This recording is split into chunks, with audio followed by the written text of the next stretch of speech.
Welcome to Lesson 6, Wave Basics. This is the first of the new topic, waves. Here's the plan for today. We start with the two types of waves which you need to be able to tell apart. A transverse wave oscillates perpendicular to the direction the energy travels.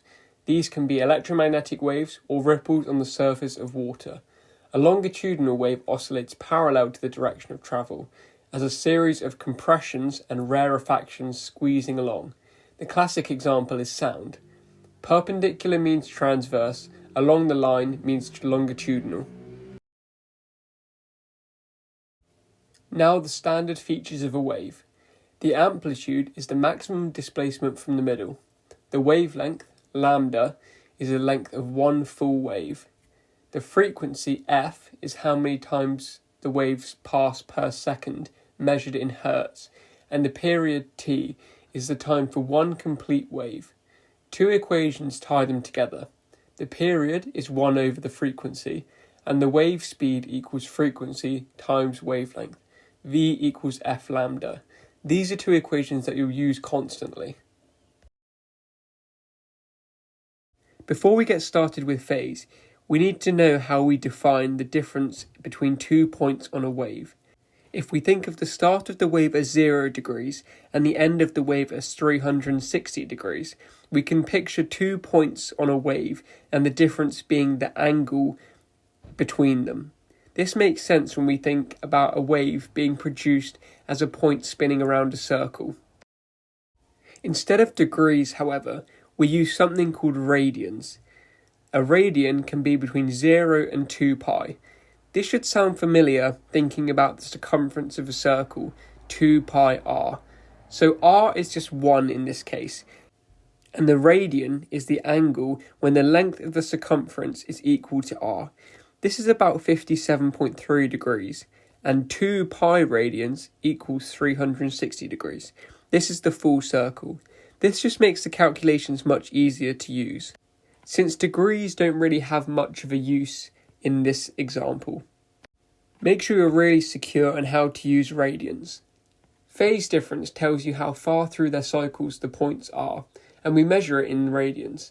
If 2 points are moving in perfect step, then they're what we call in phase, a phase difference of 0 or whole 2 pi. If one is doing the exact opposite of the other, one is up while the other is down, they're in antiphase, which has a phase difference of pi. This idea comes back hugely when we start overlapping waves, so make sure you're really comfortable thinking in radians here.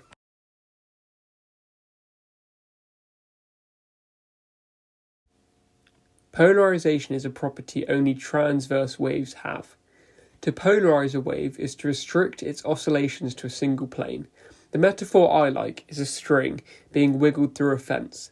The vertical slats only let through the vertical plane of wiggle and block the rest. A longitudinal wave, oscillating along its direction of travel, simply can't be polarized. So if something can be polarized, you know it's transverse. Where does this show up in real life? Polaroid sunglasses cut glare by blocking one plane of light, and a TV aerial has to be aligned with the polarization of the transmitter to pick up the strongest signal. That's why aerials on the street all point the same way. As well as blocking different planes of the wave, the intensity of a polarized ray of light is also reduced.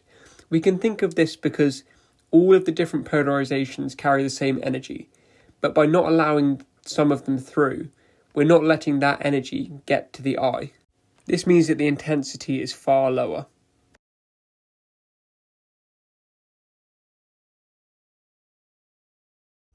Finally, 3 things waves do at boundaries and obstacles. Reflection is a wave bouncing off of a boundary.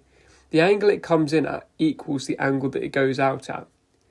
Refraction is what happens when a wave crosses into a new medium and changes speed, which makes it bend. The wavelength changes, but the frequency must stay the same. Hold on to that thought. And diffraction is the spreading of a wave as it passes through a gap or around an obstacle. It's the greatest when the size of the gap is about equal to the wavelength. That's the end of the video. Next time we overlap waves and see what happens, including the strange case where a wave appears to stand completely still. Thanks for watching. Check out my tutoring page below.